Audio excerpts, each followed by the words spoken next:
salaamaaleykum mbokk yi maa ngi leen di nuyu kenn ku nekk ci turam ak santam di bëgg lool ci mobilisation bi ngeen defaat tey ngir sunu jëmm yu tuuti yu xeebu yi nga xam ne daanaka li ngeen di xaar ci ñun sax wonaguñ leen ko mbaam mënuñu ko waaye nag ba tey saa bu ñu wootee rek ngeen bàyyi seen ité ngeen ñëw bokk na ci li nga xam ne moo sabab sax ndajewu tey bi man dañu jublu ñun kuréelu mouvement Sakket Wi ñoo jublu njukkal suñu jigéen yi vraiment ci essayer rek ànd ak ñoom bégee def ay xéewal ñu xéewlu ñu santante ñu gërëmante te ñaan yàlla mu may ñu ndam ci élection yi nga xam ne moom la ñu jëm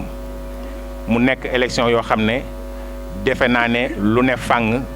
kenn dootu ko jeex yàlla boole nañu ak leader boo xam ni yi daje ci moom pour mu incarner leadership bu Benno Bokk Yaakaar bi nga xam ne mooy suñu kuréel mat na sëkk ci moom mat na sëkk yëpp daje na conditions yi tax leader di am yëpp daje na ci jëmmu le ministre Amadou Hott ba yàlla defal ko ñi nga xamante ni bii ay nattangoom la ñu woon ci coalition bi ñoom ñëpp ñu maase jox ko seen bopp ànd ak moom ñu fas yéene battre campagne pour que commune Yeumbeul Sud ñu jox ko xar kanam bu bees comme li muy wax yëmbal bu bees loolu nag saa buñ ci wootee dañuy gis ne ci ñayi xare yi ci ngeen di bokk da ngeen di wuy si bàyyi seen ay soxla ak seen ay liggéey ci biir kër gi ñëw di ko ànd ak ñun saa bu ñu wootee rek da ngeen di bàyyi seen ay soxla bàyyi seen soxla borom kër yi farlu taxaw ñëw ànd ak ñun liggéey bi ñu di leen ci sant bu baax tey nag du ñu dajee ñu ne woon am na ñu bari ci ñun ñoo xam ni laaj na ñu comprendre ñu dégg voté ren bi lan la wundu candidat bi ñuy voteel aussi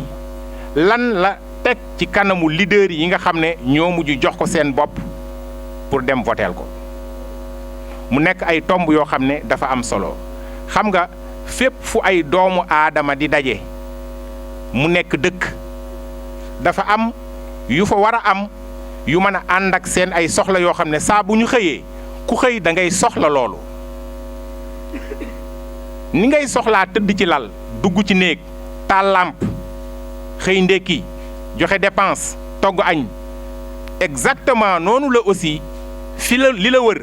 noonu nga fa amee ay soxla yoo xam ne saa bu egsee comme ni bëgg nelaw egsee comme ni bëgg a tëdd egsee ala kulli xaal da ngay soxla loolu bu feebar ñëwee da ngay soxla dispensaire su fekkente ni bii da ngaa bëgg a génn da ngay soxla yoon soo fóotee ci sa biir kër da ngay soxla ndox moomu foo koy def parce que doo ko naan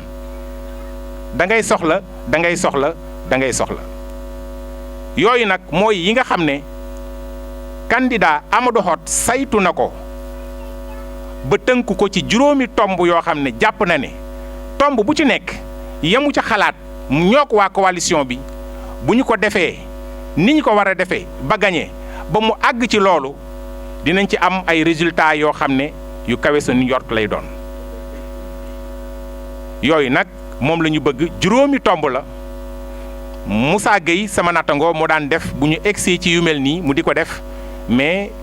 dafa xëy dem liggéeyi te fi mu liggéeyi xaw a xëcc mais boobu ak léegi dañul di woote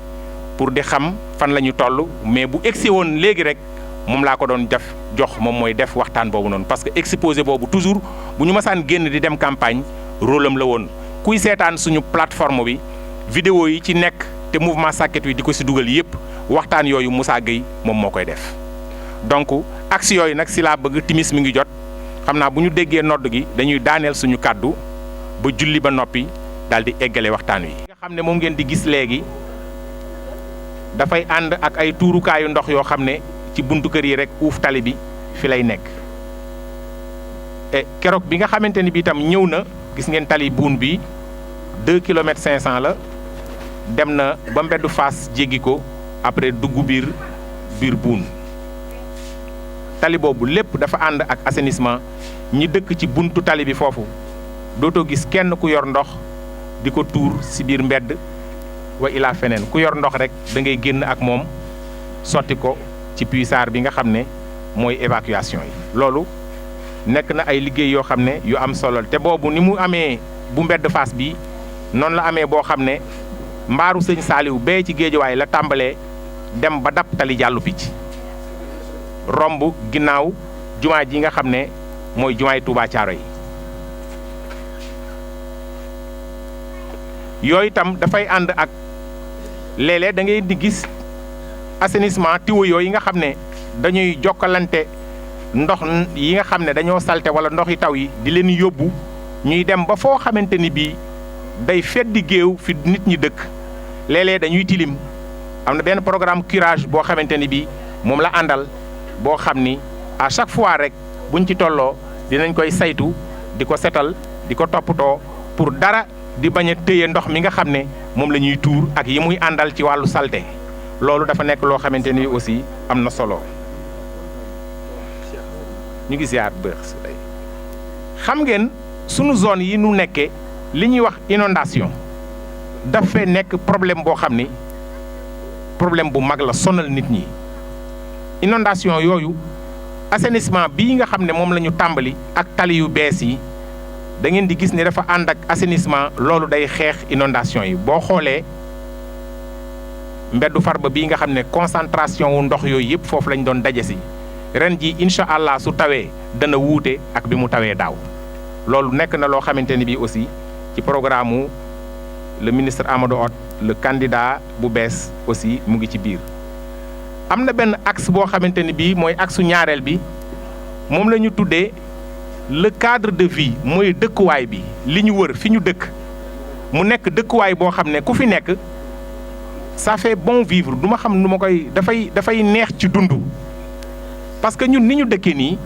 nekk na xeetu dëkkin yoo xam ni mbedd bu matul 1,50 m mbedd boo xam ne bu la gën a rëy presque 2 mètres lay doon donc ñun daanaka ci ay ruq lañ dëkk.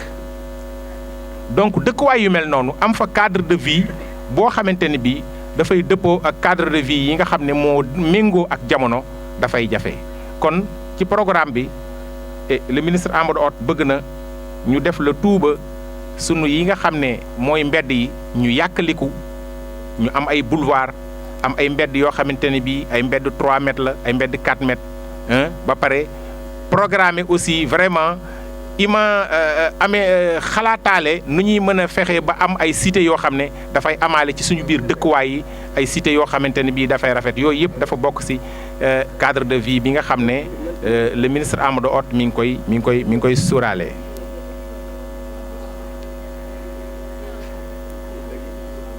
léegi ci biir cadre de vie boobu ba tey dëkk dafa mënul am te amul ay jumtukaay yi ñuy foyee yi ñuy defee sport ay jumtukaay yi nga xam ne mooy ay jumtukaay yi ñuy fajoo ay jumtukaay yoo xamante ne bii ay jumtukaay de loisir la moo xam tey jii ku bëgg a def ay xew-xew moo xam xew-xewu diine la wa ilaa ay xew-xewu jamono ay infrastructure yu mel noonu moo xam ay hôpitaux parce que tey jii nii bokk na sax ci programme bi hôpital boo xam ne hôpital de haut niveau lay doon maa ngi dégg muy wax ne bis boo xamante ne bii moom nekk na maire hôpital Pakouti bi dañ koy yëkkati ba nga xamante ne bii dafay nekk hôpital boo xam ne lu bari ci li nit di soxla ci wér-gu-yaram ci faj daf fay am. ndax bariwaana ku dëkk yëmbal su bëggee faju mën na am day génn yëmbal génn Pikine sax dem ba Dakar parce que feebar bi ko dal amul ci département bi. daanaka rek ci régional bi la koy mën a am te mooy au niveau national fi hôpitaux yu mag yi nekk yooyu yëpp mu nekk yoo xamante ni bi dafa bokkaale ci biir programme bi nga xam ne moom la ñu le ministre Amadou Hott di proposé. bokk na aussi ci programme bi mooy comme li ma doon wax sànq boo xamee ne fexe nañu ba yokk espace yi nga xam ne moo am yëmbal. espace yooyu mu nekk ay espace yoo xam ne li ñu tuddee ay espace vert xaw ma loolu olof est-ce que olof xam na ko olof dina ko mën a tekki je veux dire mais ay espace vert aussi dafa bokk ci li nga xam ne moom mi ngi koy programmer waale pour que dëkk bi maanaam mu am fii donc yooyu nekk na ay yoo xamante ni bii aussi yu am solo la.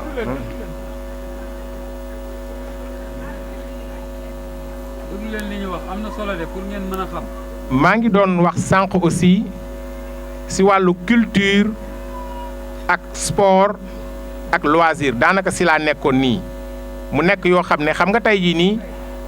stade boo xam ne lépp lu nit di soxla ci wàllu sport bu duggee ci biir stade bi mu fekk ko fa ku ne xam ne jafe na ci sunu commune bii nga xam ne fii la ñu nekk te pourtant am na dëkk yu mag yoo xam ne daanaka commune boo dem di nga fa fekk ñaar ci yu mel noonu wa ilaa ñett ça dépend ci taayu commune bi. donc léegi jumtukaay yu mel noonu tey jii da ngeen daan gis ne terrain central bi dafa nekkoon barab boo xam ne fi lañ daan footballé bu njëkkoon ay footballukaay la woon mais ba léegi nii nekkagul barabu sport boo xamante ni bii lu waay soxla ci wàllu sport bu ñëwee mën ko fee fekk moom nag mi ngi sóoraale bis bu ñu gañee commune bi ñu fexe ba am espace boo xam ne benn centre sportif multifonctionnel day am ci biir commune bi. stade boo xam ne day am terrain de football bu mat sëkk lim doon ay yéen da ngeen a egsi daanaka.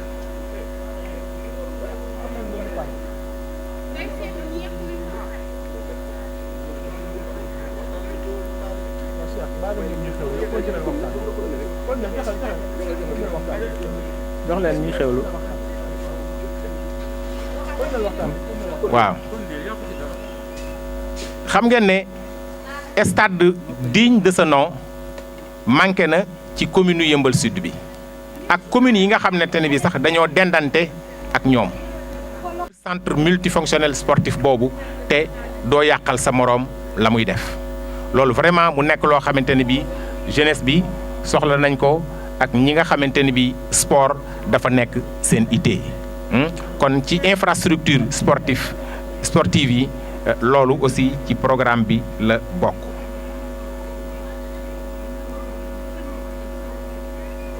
am na leneen lu ci am solo ci histoire Yeumbeul ñëpp xamoon nañu benn équipe bu mag bu fi nekkoon ñu daan ko wax IFU mu nekkoon équipe boo xam ne man fàttaliku naa fi mu jël coupe du Sénégal su ma juumul wala bokk mu nekkoon finaliste de la coupe du Sénégal équipe boobu ñu mag ci dëkk bi fii nekkoon nañ ci. ay ñoom or ku leen xamoon ay footballkat yu mag yu ne woon ci dëkk bi vraiment ñoo encadré woon équipe boobu ay ñoom kalala léegi équipe boobu dem na ba daanaka raaf na ba dara desatu ci donc bokk na ci programme bi fexe ba sport bi dundaat Yeumbeul ba ñu am équipe boo xam ne fi nga xamante ni bii fa la équipe de football yu Sénégal yi di jongante ci Sénégal ak mën a génn Sénégal dem yeneeni réew ñu fexe ba sport boobu noonu ñu garder ko dundalaat ko saytuwaat ko encadrer ko gérer ko ba nga xamante ni bii tey jii nii képp kuy def sport ci dëkk bi te football di sa ité di nga mën a gis sa bopp si biir équipe boobu noonu. am na aussi yeneen sport yoo xamante ni bi dafay am ay karaté mooy li ñuy wax les arts martiaux yooyu aussi dinañ ci fexe def ay taxawaay yoo xam ne ñi mu intéressé parce que gis naa fii kuy def karaté ku jëloon coupe d'Afrique te dëkkoon Yeumbeul te dëkk Yeumbeul donc sport yooyu noonu aussi dundal leen danañu indi ay ndam si biir dëkk bi dana tàggat gone yi dana yokk seen xarañte dana fexe ñu doon ñoo xam ne dinañu mën a rivaliser jongante ak seen moroomi nattangoo Afrique yi nga xamante ni bi ñoo nekk ci yeneen réew yi.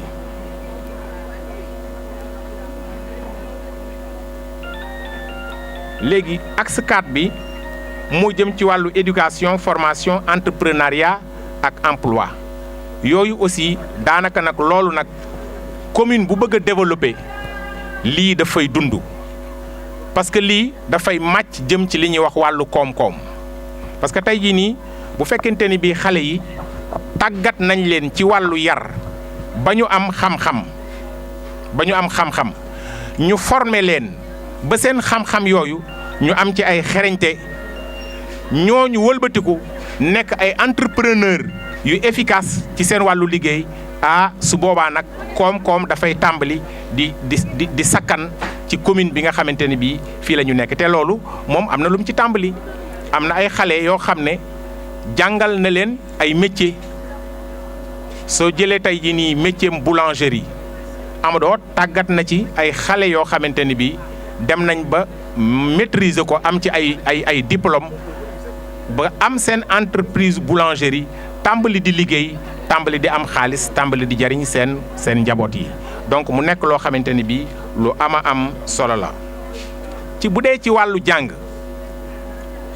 njàng mi aussi ku ne xam na ne nit mënul di jàng ba pare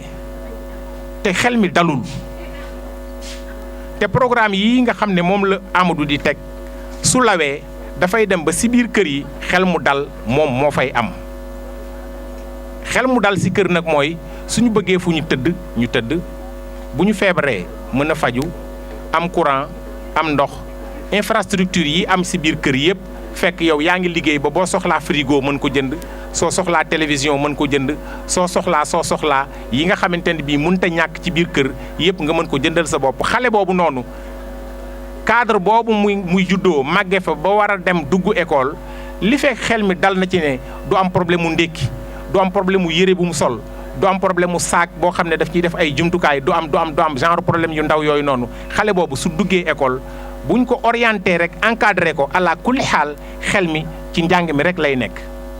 te ku ne xam ne ni intelligence moom yàlla nag tollalewu ko waaye nag nit ku nekk am nga niveau d'intelligence bu la permettre li gën a néew ci xam-xam boo mën a nekkee ci àdduna mu nekk ci yow alors formation yooyu noonu vraiment nekk na loo xamante ni bi Amadou prévoir na ci def ay liggéey yu am solo ci biir xale yooyu am na ay xale yoo xam ne dañuy dem école ba yàgg ñu bàyyi am na programme bu leen di dabaatal boo xamante ni bii ci wàllu ay formation wu corps de métier lay nekk am na benn centre bu mag bu ñu prévoir boo xam ne corps de métier yi nga xamante ni bii ñoo am yu ci bari day am ci biir centre boobu nga xam ne uniquement pour affaire u métier les métiers artisanaux yooyu ñooy am comme li ñuy wax maison artisanale nga xam ne foofu tey jii nii xereñte yooyu moom lañ fay jàngale ba menuisier bi tailleur bi menuisier métallique bi ak keneen ñi mel na ñoom xeetu métier yooyu wala sax mécanicien bi ak yeneen corps de métier yoo xamante ni bii ku leen jàng te mokkal ko faw nit dina ko soxla ñëw ci yow te bu ko soxlaa boo ko defalee dana la jox leneen loo xamante ni bii mooy wecc ci yow xam-xam bi nga ko jaay. loolu nag bu yàggee rek après xale yi dootuñu taxawaalu xale bi génnoon école amatoo noo koy def nga am centre boo ko mën a dugal mu mën fa dugg jàng métier mokkal ko. ba pare ñu encadré ko ba su génnee ci mokkal métier moomu rek mu mën a daal di jëpp ci loo xamante ni bi da koy jox liggéey defe naa ni loolu aussi programme la boo xam ne saytu ko ba yóbbu ko fi nga xamante ni bi fa lañ ko soxlaa population yi ñu ngi koy séentu si programme bi te nekk na si nekk bu wér. donc mesure axe numéro 5 bi nag moo jëm ci wàllu santé ak protection sociale. santé dafa nekk loo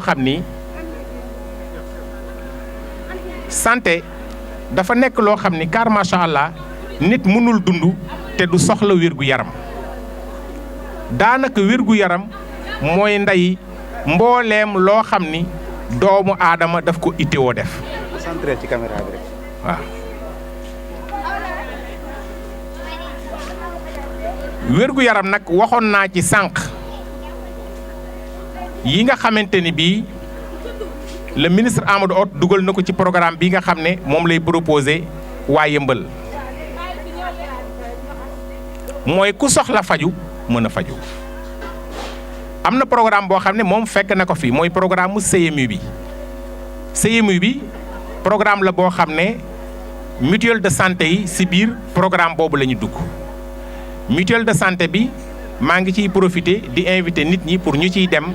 parce que li muy laaj bariwul te daanaka moom la ñuy tuddee nattu wér-gu-yaram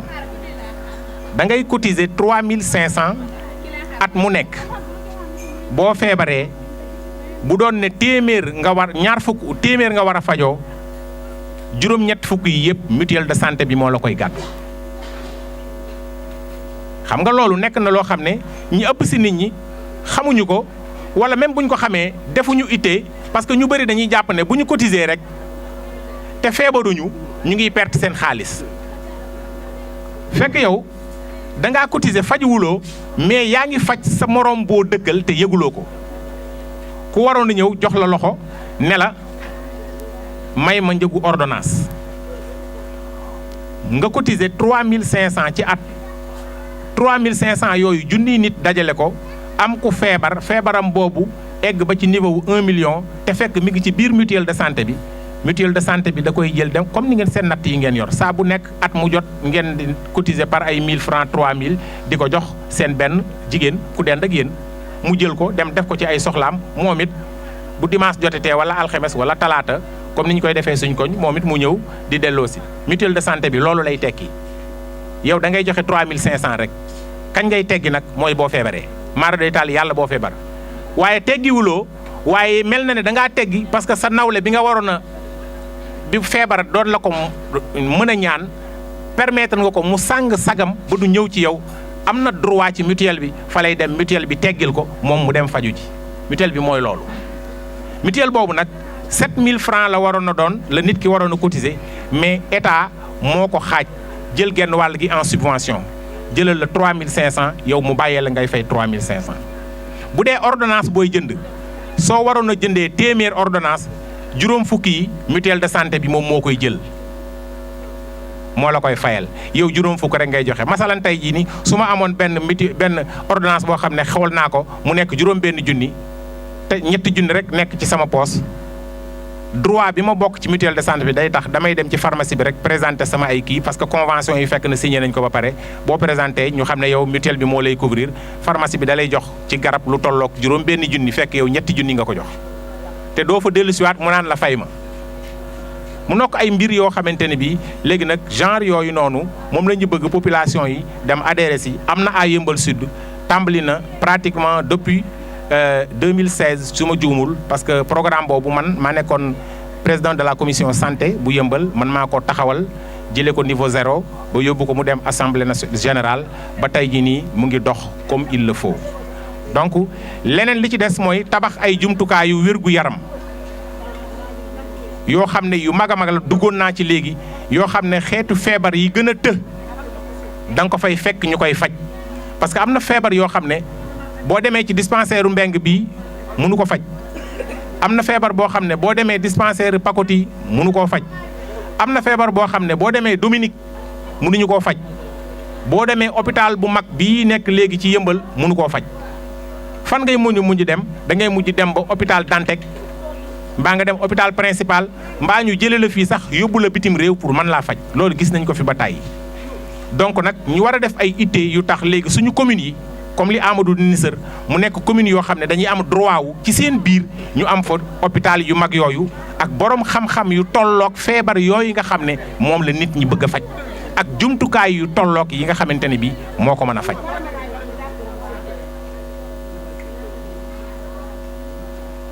donc mu nekk programme boo xamante ne bii macha allah programme bu mucc ayib la donc damay tënk foofu parce que dugg naa ci axe phare 5 bi donc wérgu yaram éducation wàllu sport entrepreneuriat ak assainissement vraiment moom laa doon ubbee sànq sama waxtaan di wax ne dëkk bu nekk ala kulli xaal daf koy soxla comme nag dëkk yi dañ koy soxla. rikuwaay ñi nga xamante ne bii ñoom la ñuy jox suñu ndombo tànk yi nañu def seeni taxawaay ba xaalis biy jóge ci askan wi parce que li ngeen xamul Seynabou mooy mairie fi muy jëlee xaalis mat naa xam xaalis yi état di dajale di ko jëlee ci population yi xaalis yooyu ñooy delluwaat ci population yi xaalis yooyu daanaka di ko détourner sax damaa yaakaar ne borom xel mu dal waru koo dab. parce que dërëmi nit ñi ñu delloowaat la ko ne la fexeel ba ñu am ci lii am ci lii am ci lii am ci lii nga fexe ba muy jàdd foo xamante ne bii yow boo tëddee sa conscience da lay wax ne lii jàdd na fële vraiment nekk na loo xamante ne bii lu mat a bàyyi xel la. te xaalis yooyu ci la ñuy tabax suñu yoon yi suñu làmp yi ci lañ koy def suñu école yi ci lañ koy tabax suñu poste de santé yi ci lañ koy tabax fi mu toll nii maire boo fi gis. wala président de la république boo fi gis lenn rek la mën a bàkkoo mooy xaalisu askan biñ ma jox def naa itey defal leen ci lu ñuy gis parce que amu ci benn maire buy làmb ci poosam nii di defal état amul askan wi nga xam ne yaa nga leen di tëju duñ la gis ñu ngi lay woo doo leen jël ñu feebar doo leen seeti ñooñu seen xaalis lañ dajale dénk la ko kon xaalis boobu da nga war a fexe ba mu nekk muy dem foo xamante ni bii dafay visible yooyu nag moo nekk yi nga xam ne vraiment man déglu naa le ministre Amadou Hott mu ne même salaire bi ñu may fay bu ma jëloon maire bi du ma ko laal xanaa kay damay indi lu ëpp man parce que budget wu Yeumbeul Sud nekk naa ci léegi fukki at bi muy tàmbali ak Samba Yoro ba ci Moussa Ndiaye budget bi rombul 200 millions par an moo tax fun ma laaj du ma ko rus a wax parce que aw ma complexe bi dama naan Moussa Ndiaye restera toujours le meilleur maire de Yeumbeul Sud ginnaaw bu Amadou dee falu parce que mi ngi mel ne tey yow Seynabou ma jox la dépense bi di ñaar téeméer nga fexe ba man sa borom kër ma ndékki ci dem su ma ñëwee añ ci bala maa tëdd nga jox ma ci lu ma lekk alors que am na sa beneen moroomu jigéen boo dendal boo xam ne yow ñaar téeméer boobu ma la jox fukki yoon lañ ko koy jox moom te du ci def lu dul yow li nga ciy def añ reer ndekki waa kon ñaari jigéen yii kan moo ci gën a arrangé borom këram nii rek la demee sunu commune yi Yeumbeul Sud diggante bi acte 3 de la décentralisation ñëwee ak sunu jonni yàlla yi tey dafa am 700 millions de francs voire même 800 millions de francs CFA comme budget boobu def nañ ci juróomi at yu mat sëkk yoo xamante ni bii acte 3 bi li ville de Pikine daan jël ci ñun di ñu ko saytul acte 3 bi dafa def ba léegi ville de Pikine dañu koo delloo ñun ñoo ko moom léegi nag yow soo calculer xaalis yooyu yépp liñ ci def ci wàllu investissement matul sax 500 millions de francs CFA alors que soo totaliser la somme de ces argents là de cet argent là de cette masse là dafay def au moins 3 et quelques milliards lépp seetaan naa ay vidéo yoo xamante ni bii dégg naa benn maire bu siy wax que ne vraiment moom acte 3 bi da ko yokk ay charge acte 3 bi yokkul kenn charge acte 3 bi dafa allégé dalaa yokk kay ay koom-koom mais yokku la ay charge li nga daan tëlee pour defal ko sa bopp acte 3 bi dafa def ba léegi da ngaa mën di ko defal sa bopp nga am une autonomie financière assez vraiment confortable pour que li nga bëgg a def si wàll yi ñu la dénk yëpp nga di ko def bu dee les fonds du PNDL bi ñuy wax poste de santé Pakouti état moo ñu may 18 millions ne ñu seet leen fu ngeen ko mën a def du ma dugg ci détail boobu parce que je ne veux pas vendre ma personne à travers ce micro waaye ñun commission santé particulièrement man Cheikh Mboup man la ñu laaj ma ne leen fu ngeen ko def fu dul wér-gu-yaram sànq ngeen xaalis bi mais yow 20 millions noo ci mën a defee poste ma ne leen 20 millions dinaa tudd ay tur Thierno Diop si dëkk bi la dëkk te entrepreneur la bu ñu ko joxee 20 millions dinañu tabaxal poste de santé ak maternité fan ma ne ko li tàmbalee Farba ci poste courant ba ngay dem mbeddu Fass du école du dispensaire du dara du maternité du dara te pourtant ñooñu ay population wu Yeumbeul lañu mu ne ma mais grand lii est-ce que yow mën nga défendre sa bopp suba bu comité bi dajee ma ne ko si bu comité bi dajee ma ñëw défendre sam bopp mu ne ma soo défendre sa bopp ma jàppale la comité bi xëy daje ñu am 18 millions teg ci 2 millions waa PNDL ñëw toog président de commission yëpp jóg kenn ku nekk wax ma jóg man aussi ne vraiment yéen ñii toog fii di wax yëpp bu ngeen amul wér-gu-yaram du ngeen wax li ngeen bëgg a du ngeen def li ngeen bëgg a def la santé avant tout avant may terminer sax mu jóg taxaw tàccu daal ne xaalis bi nañ leen ko jox waa santé nit ñëpp dem woo ma laaj ma fu léegi fu ñu koy def ma ne ko espace libéré yi nga xam ne jaxaay moo jël seeni kër yóbbu ko ñooñu espace yooyu nañ fa def poste de santé bi lii moo jot le poste de santé Pakouti bi ñu koy tàmbalee c'était juste vraiment avec 20 millions par la suite dem na ba egg 70 millions la ñu wax mais de toutes les façons projet bi daal nii la tëddee am na yeneen sax yu gën a xóot yu ma mënoon développer ci poste boobu parce que li ci xeeb comme histoire dafa bëri ci ñu ko waroon seqal mais li may wax ay témoins la am Thierno Diop dem naa ba këram ne ko Bara Gaye nee na soo ko demandé agrément mu jox la poste bi nga tabax ko Thierno bind agrément dem déposé donc am na histoire bu ñu mën a nettali ci ba ci poste de santé Pacoté yi état moo ñu ko may waxaat naa feneen que ne pas dispensaire bi mais centre commercial Al Maktoum man pour man commune bi warul woon a jox promoteur bi suuf si rek mu tabax ci xaalisu boppam man pour man commune bi comme am nañ budget boo xamante ne bi àgg na 700 millions de francs CFA commune bi moo waroon fexe tabaxal boppam centre bi moomal ko boppam boo ci mënee gagné 5 millions par mois boo ko moomalee sa bopp mën nga cee gagné plus de 5 millions par mois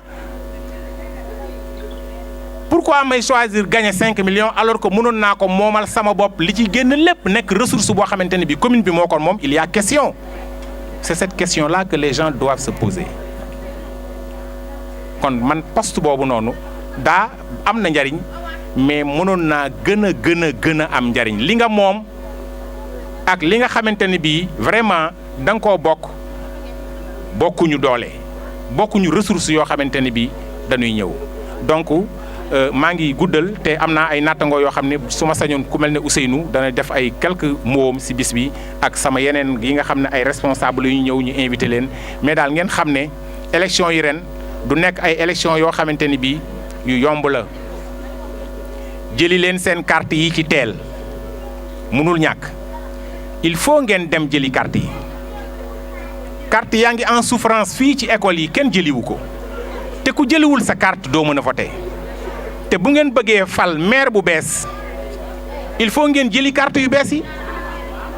ku jëliwul carte yu bees yi doo mën a fal maire bu bees kon dem leen ngeen jëli carte yi te su ngeen jëlee carte yi comprendre leen vote bi ñaari vote mooy am ren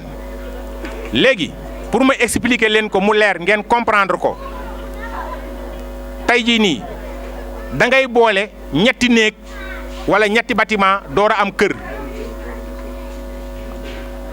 Yeumbeul Sud néeg la ci biir Kër Massar Malika nekk néeg ci biir Kër Massar Jaxaay nekk néeg ci biir Kër Massar Kër Massar 1 nekk néeg ci biir Kër Massar Kër Massar Nord nekk sud nekk aussi néeg ci biir Kër Massar mu nekk juróom benni néeg yoo xam ne dañoo bokk benn ëtt mais ñoom bu kenn ku nekk xëyee tëj ab néegam dem kër gi ku koy tëj il faut mu am ku yor caabi kër gi loolu mooy maire bii nax maire département bu Kër Massar Amadou Hott day yor néegam tëj kii falu Yeumbeul Nord tëj néegam waa Malika tëj seen néeg mais kër gi nag kan lañ ko dénk responsabilité bi il faut mu am loolu mooy maire département léegi nag kooku il faut moom it ñu fal ko comme ni borom néeg bi yoree caabi néegam moom tam day yor caabi kër gi kan moo ko koy jox ñun waa Yeumbeul ak waa Malika ak waa Yeumbeul Nord ak waa Jaxaay néeg nangam ñun ñooy dajane kii moo ñu doy ci caabi kër gi moo waral ñaari vote yi kon yow tànn nga sa biir sa ki ngay wóolu ci sa néeg mais da ngay tànn ki nga wóolu aussi ci kër gi noonu la demee léegi su ko defee da ngay ñëw ci mbañ gàtte gi nga jël benn xob jël beneen fii juróom ngay jël soo jëlee juróom bopp fas bi moom ngay lem yeneen yi dem mbalit waaw bii nii waaw bii gis nga bii nii am na beneen bu xaw a nuroog moom bu ko gën a ñor yii ñooy dem ci enveloppe yi yeneen yi mbalit bii ngeen di xàmmee léegi nag soo ko lemee benn yoon nga koy lem dugal ko ci biir enveloppe bi soo ko dugalee nga dem ci biir urne bi nga dugal ko fa da ngay ñëwaat doo kole léegi boo ñëwaatee da ngay jëlaat bi ko gën a ñor am na beneen bu mel ne bii bu ko gën a ñor boobu ngay jëlaat boobu mooy bu kër gi léegi nag boobu tam da nga koy jël nga lem ko daal di ñëw ci enveloppe bi dugal ko ci yeneen yi ci des tam nga yóbbu mbalit kon vote bi il faut ngeen comprendre rek ko ne noonu lay demee donc du ma vraiment guddalati damay ñaan Ousseynou laay ñaan mu ñëw nuyoog nit ñi moom tam c'est quelqu'un waay lii moo manqué woon. mbalit wax nga dëgg. waaw waay lii moo manqué woon waay yéex ngaa ñëw waay yow kenn yéex a ñëw da ngaa yéex a ñëw. man damay wax ne message bi Cheikh jàll na lépp quoi li ci am solo rek moom mooy li mu mujjee wax moom mooy vote bi ñu jëm dimanche incha allah ñu xam ne yàlla daf ñoo nàkkal lim ñu nàkkal mooy daf ñu andil ministre Amadou Hott amul fenn ci Sénégal bëri nañu fiir loolu la ñu fiiree parce que ministre boo xam ne dafa yor ñett poste ministère économie plan coopération internationale li mu mën moom rek moo ko mën kon yëmbal guleet ñu am ministre bu mel nii kon nag bu ñu nax suñu bopp te dafa jot nag ñu marqué suñu empreinte ci yëmbal parce que li may faral di wax toujours rek mooy boo génnee yëmbal dem di ñib si boo ne maa ngi ñib yëmbal dañ naan àll bëgg a jëm loolu moo am àll bëgg a jëm kon nag bu ñu amee ministre bu mel ni Amadou Hott ñu andil ñu ko ak maquette bu mu def est-ce que maquette bi gis ngeen ko maquette bi mu def pour liggéeyal yëmbal moo tax mi ne moom soxlawul ñaari mandat benn mandat la soxla te nag li Cheikh wax léegi dëgg la tey bilan ki fi am bilan moom mooy Moussa Ndiaye expliqué na ko ci ay kàddoom kon nag ñu ñaan yàlla li am solo rek moom mooy ñu fexe carte d'identité yi nag ñu ngi nelaw fële moom te ku bëgg a votel maire bu bees il fallait nga jëli carte d'identité yi carte d'identité yi ñu ngi nelaw fële su ko defee ñu bopp xam ne ñëpp xam ne Cheikh nag ñu ngi koy sant di ko gërëm taxawaay rafet na trop wax dëgg fa yàlla ku neex a àndal la kon nag Cheikh yal na yàlla yàggal taxawaay bi. maa ngi nuyu ku nekk sa tur ak sa sant di jiital nuyu bi ci sëñ Cheikh Mboub di nuyu mboolem ñu fi toog ñëpp di nuyu waa mouvement Sakir di nuyu seen président anamu mu ngi fi wala fu mu nekk Cheikh an sa présidente ma ne an sa présidente wala day xewlu xam naa noonu la léegi man li may wax rek comme li ñëpp wax rek waaw maa ngi leen di nuyu yëpp di encourager bu baax mon frère Cheikh Mboub maa ngi lay encourager bu baax di seedeel sa waa gox na yow jàmbaar nga te ku man politique man su may joxe exemple damay joxe comme ça genre nit foo dëkk war nga am yitt ci sa askan. beneen yow da ngaa fonk doomu aadama te loolu dafa am solo si doomu aadama troisième bi nga amal njëriñ nit ñi loolu dafa baax ci leader te dañ ko ci bëgg te ñett yooyu ma wax yëpp yàlla def na mu si yow tey xale bu ndaw rek mën na la fi yendal ci ay yitteem rawatina mag kon maa ngi lay encouragé di encouragé mboolem ñu fi ne ñëpp li may wax nag mooy li nga wax am na solo xanaa ñu def benn petit encouragement rek ku jëleegul carte d'identité mu fexe jëlee carte d'identité xam ne yëmbal bu bees boo si bëggee participer ni nga koy defee yomb na mooy na nga dem jëli sa carte d'identité dimanche incha allah nga yeewu fajar comme ni ko ministre Amadou Hott di waxee nga bañ a ndékki dem wote ji ba ñëw doo ko ndékki loolu rek laay woo jigéen ñi fi nekk fii moom ñu fi nekk ñëpp xam naa ne ñoom ñëpp jëli nañ seen carte d'identité mais suñu ñibbee ñu jëleegul carte d'identité ñu encouragé leen ñu fexe jëli seen carte d'identité ministre Amadou Hott nag soirée neen ñu bañ def li ñëpp di def nañ si jàpp xam ne mooy suñu sànni tàccu yëmbal mën naa la wax biñ ko sañcee léegi ëpp na 100 ans mais ren rek la yàlla wërsëgal ñi ku mel ni ministre Amadou Hott ministre moo yor économie Sénégal moo yor plan moo yor coopération internationale ñett yooyu rek président de la république da ko bëgg moo tax mu dénk ko mais bu nekk rek mënoon a dem ministère yu boppam yàlla def nag man ma gis si moom jikko yu baax mooy ku bëgg nit la ku fonk doomu aadama la ku amal njëriñ askan wi la.